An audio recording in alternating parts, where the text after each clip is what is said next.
Before we get into today's video, my grandpa always said, "Boy, if you want to run with the big dogs, you better get your lazy ass off the porch." YouTube thinks you're a soft, lazy, sensitive, social justice, pansy-ass snowflake. Who feels safe on that porch. And who knows? Maybe you are. Maybe you want Daddy Google to censor, sanitize, and control the content you're going to see on their once great platform. Maybe that gives you baby blanket comfort in your safe space. Or maybe, just maybe, you're sick and tired of sitting on the censorship porch. Maybe you're tired of thought police trying to control your mind. Maybe you're an adult and you want to be treated like one. Then meet YouTube's biggest rival, censorship-hating, porch-thrashing BitChute. Matter of fact, if you're not a sensitive social justice snowflake, I know exactly what you're gonna do. You're gonna get your ass off the porch right now and you're gonna click on my BitChute channel and subscribe. Oh, don't get me wrong, I'm still gonna ride YouTube until the wheels come off, and they are coming off. Debris on the racetrack and the flames rolling out from the right side. But me and a lot of other YouTubers are transitioning. What? Transitioning? Excuse me, it's ma'am. It is ma'am. Not that kind of transition. I'm gonna be uploading exclusive content to BitChute that you're not gonna see anywhere else. So take a minute right now and subscribe to my BitChute channel. BitChute is poised to throw YouTube into the smoldering dumpster fire that consumed MySpace and Blockbuster Video. So get off the porch and run with the big dogs. And now, here's today's video. I know I've gone over a couple of these things in previous videos, but stay with me because this information is vital to get out to everybody you can. Knowledge is power, and we could literally avert a war here by making these facts viral. Fake stream media outlets like CNN, ABC, MSLSD, CBS, and Fox are foaming at the mouth to get another war going, and we can stop it by calling them out on their bullshit. In a move that surprised exactly nobody, Secretary of State Mike Pompeo wasted no time scrambling to blame Iran for damage done to two sea vessels in the Gulf of Oman on Thursday, citing exactly zero evidence. Let's go over this liar, cheater, and thief statement once again.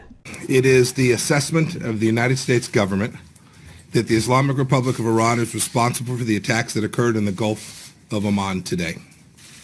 This assessment is based on intelligence, the weapons used, the level of expertise needed to execute the operation, recent similar Iranian attacks on shipping, and the fact that no proxy group operating in the area has the resources and proficiency to act with such a high degree of sophistication. The United States will defend its forces, interests, and stand with our partners and allies to safeguard global commerce and regional stability. And we call upon all nations threatened by Iran's provocative acts to join us in that endeavor. Thank you. Here are 7 reasons to be extremely skeptical of everything Pompeo said. Number 1, Pompeo is a known liar, especially when it comes to Iran. He has a well-established history of circulating blatant lies about Iran and the behavior of the Iranian government. And he recently told an audience at Texas A&M University something very interesting that everybody should know about this ex-CIA director. When I was a cadet, what's the cadet motto at West Point? You will not lie, cheat, or steal, or tolerate those who do. I was the CIA director. We lied, we cheated, we stole. It was like we had entire training courses. Number 2, the U.S. empire is known to use lies and false flags to start wars. The U.S. Centralized Power Alliance has an exhaustive and well-documented history of advancing pre-existing military agendas using lies, false flags, and psyops to make targeted governments appear to be the aggressors. This is such a well-established pattern that Gulf of Tonkin briefly trended on Twitter after the Gulf of Oman incident. Any number of government agencies could have been involved from any number of nations in this alliance, including the US, the UK, the KSA, the UAE, or even Israel. Number 3, John Bolton has openly endorsed lying to advance military agendas. Last month, the Trump administration had already been rapidly escalating against Iran in ways that happened to align perfectly with the longtime agendas of Trump's psychopathic Iran hawk national security advisor. At that time, people were so aware of the possibility that Bolton might involve himself in staging yet another Middle Eastern war based on lies that The Onion was already spoofing it. On a December 2010 episode of Fox News' Freedom Watch, Bolton and the show's host Andrew Napolitano were debating about recent WikiLeaks publications, and naturally the subject of government secrecy came up. Being revealed. Now, I want to make the case for secrecy in government when it comes to the conduct of national security affairs, and possibly for deception where that's appropriate. You know, Winston Churchill said during World War II that in wartime, truth is so important it should be surrounded by a bodyguard of lies. Do you really believe that? Absolutely. You would lie in order to preserve the truth? If I had to say something I knew was false to protect American national security, I would do it. I don't think we're often faced with that difficulty. But would I lie about where the D-Day invasion was going to take place to deceive the Germans? You better believe it. Why do people in the government think that the rules of society or the laws don't apply to them? Because they are not dealing in the civil society we live in under the Constitution. They are dealing in an anarchic environment internationally where different rules apply. But you took an oath to uphold the Constitution, and the Constitution mandates certain openness and certain fairness. You're willing to do away with that in order to achieve a temporary military goal? And I think, as Justice Jackson said in a famous decision, the Constitution's not a suicide pact. But you took an oath to it. That's exactly right. And I think defending the United States from foreign threats does require actions that in a normal business environment in the United States we would find unprofessional. You know, I don't make any apology for it. This would be the same John Bolton who's been paid exorbitant speaking fees by the pro-regime change MEK terror cult, promising the cult in a 2017 speech that they'd be celebrating regime change in Tehran together before 2019. The behavior and the objectives of the regime are not going to change, and therefore the only solution is to change the regime itself.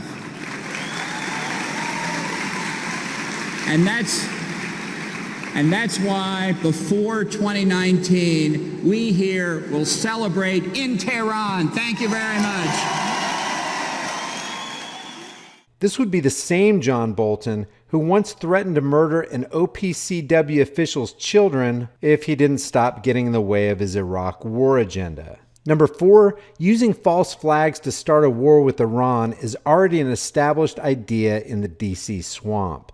Back in 2012, at a forum for the Washington Institute of Near East Policy think tank, the group's director of research, Patrick Clausen, openly talked about the possibility of using a false flag to provoke a war with Iran, citing the various ways the U.S. has done exactly that with its previous wars. I frankly think that crisis initiation is really tough. And it's very hard for me to see how the United States president can get us to war with Iran. Which leads me to conclude that if, in fact, compromise is not coming, that the traditional way of America gets to war is what would be best for U.S. interests. Some people might think that Mr. Roosevelt wanted to get us into World War II, as David mentioned. You may recall we had to wait for Pearl Harbor. Some people might think Mr. Wilson wanted to get us into World War I. You may recall he had to wait for the Lusitania episode. Some people might think that Mr. Johnson wanted to send troops to Vietnam. You may recall he had to wait for the Gulf of Tonkin episode. We didn't go to war with Spain until the until the Maine exploded. And may I point out that Mr. Lincoln did not feel he could call out the Federal Army until Fort Sumter was attacked, which is why he ordered the commander at Fort Sumter to do exactly that thing which the South Carolinians had said would cause an attack. So if, in fact, the Iranians aren't going to compromise, it would be best if somebody else started the war. One can combine other means of pressure with sanctions. I mentioned that explosion on August 17th. We could step up the pressure. I mean, look, people, Iranian submarines periodically go down. Someday one of them might not come up. Who would know why?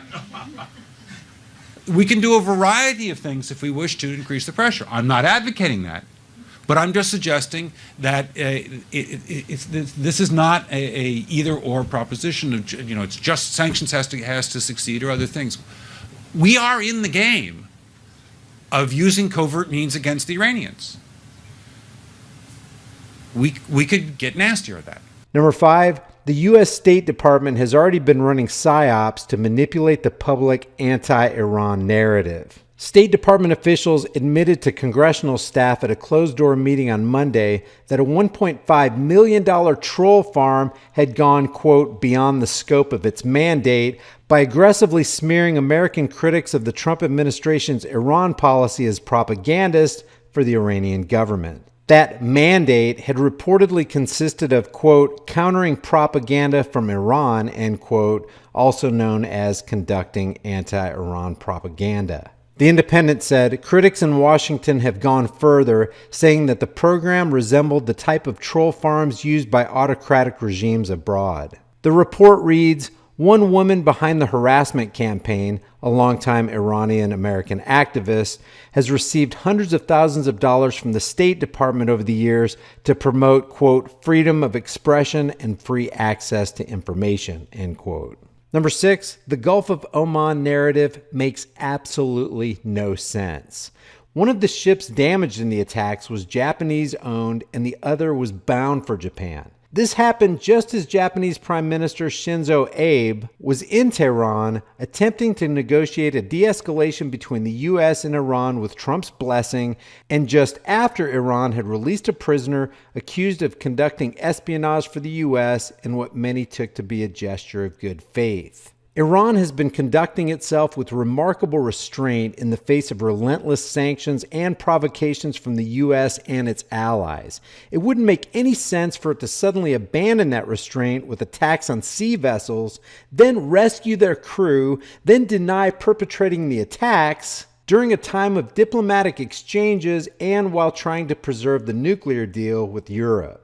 If Tehran did perpetrate the attacks in order to send a strong message to the Americans, it would have been a very mixed message sent in a very weird way with very odd timing. Number 7, even if Iran did perpetrate the attack, Pompeo would still be lying. Pompeo's statement uses the words unprovoked twice and Iran's provocative acts once, explicitly claiming that the U.S. empire was just minding its own business, leaving Iran alone when it was attacked out of the blue by a violent aggressor. Sometimes the things put out by the U.S. State Department feel like they're conducting experiments on us just to test the limits of our stupidity. As noted in this article by Moon of Alabama in this discussion on the Ron Paul Liberty Report, the U.S. has been provoking Iran with extremely aggressive and steadily tightening sanctions, which means that even if Tehran is behind the attacks, it would not be the aggressor, and the attacks would most certainly not have been unprovoked. Economic sanctions are an act of war. If China were to do to America's economy what America is doing to Iran's, we would be pissed at China. And we'd all be taking up arms against them, even the SJWs. Take a look at this map, guys. Each United States flag represents a U.S. military base. The military-industrial complex has Iran surrounded. I know, some whack job out there may be asking, well, why the hell did they put their country in the middle of all our bases? Why is all our oil under Iran? But seriously, let me ask you, what if Iran had our nation surrounded like we've surrounded theirs?